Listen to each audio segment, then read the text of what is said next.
Meus irmãos, continuando a falar sobre a pregação do Evangelho em um mundo estruturalmente cativo, hoje eu quero começar a falar sobre a mente cativa na pregação do Evangelho. E eu destaco aqui uma frase de um pastor bastante conhecido nosso, o John Piper. Ele escreveu com muita precisão: pensar como não pensar pode ser o alicerce para a vanglória.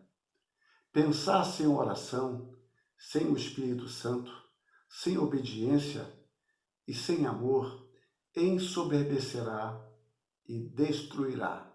1 Coríntios 8:1. Mas o pensar em submissão à poderosa mão de Deus, o pensar saturado de oração, o pensar guiado pelo Espírito Santo, o pensar vinculado à Bíblia, o pensar em busca de mais razões para louvar e proclamar as glórias de Deus, o pensar a serviço do amor. Esse pensar é indispensável em uma vida de pleno louvor a Deus. Belíssimo, belíssimo. John Piper tem um talento especial para colocar de forma poética, muitas vezes, ensinamentos bíblicos. Vamos agora tratar de um tópico específico que eu estou chamando de a mente cativa, a obediência. A evangelização, que a igreja deve praticar, porque faz parte natural da sua vocação, está no poder de Deus.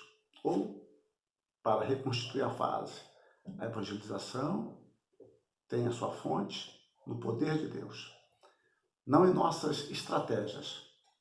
Paulo relembra aos coríntios: eu, irmãos, quando fui ter convosco, anunciando-vos o testemunho de Deus, não o fiz com ostentação de linguagem ou de sabedoria. A minha palavra e a minha pregação não consistiram em linguagem persuasiva de sabedoria, mas em demonstração do Espírito e de poder, para que a vossa fé não se apoiasse em sabedoria humana, e sim no poder de Deus. 1 Coríntios 2, versos 1, 4 e 5.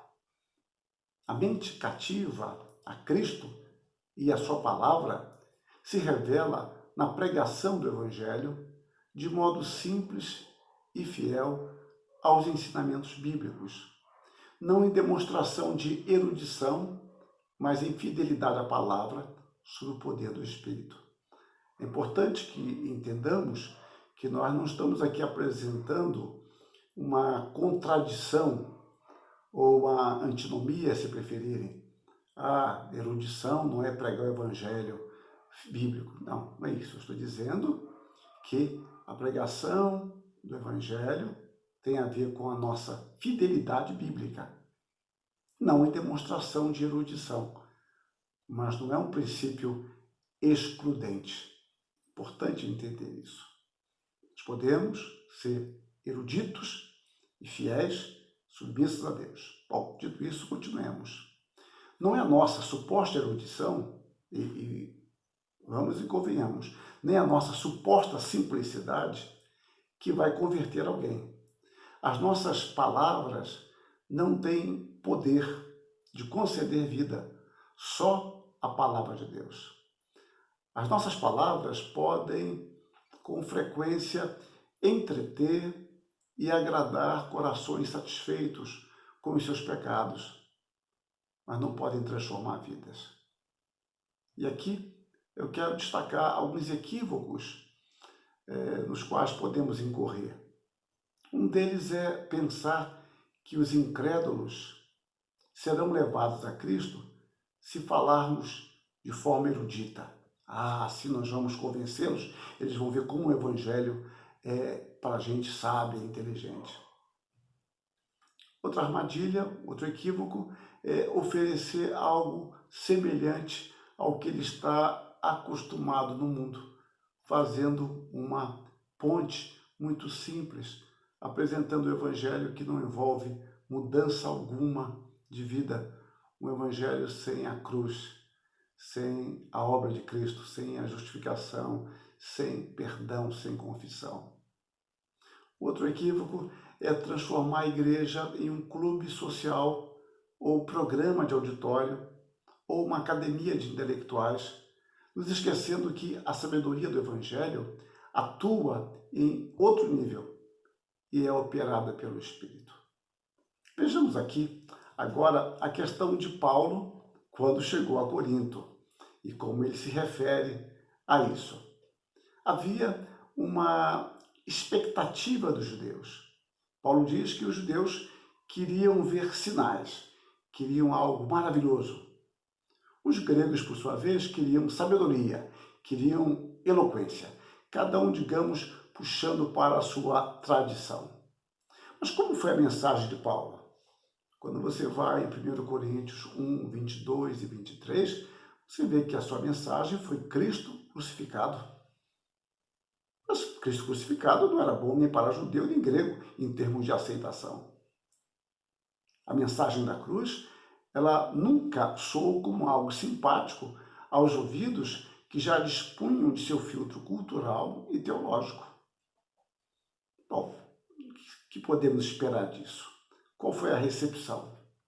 Para os judeus, a mensagem de Paulo soava como um escândalo, pedra de tropeço, visto que esta realidade não era compatível com as suas crenças.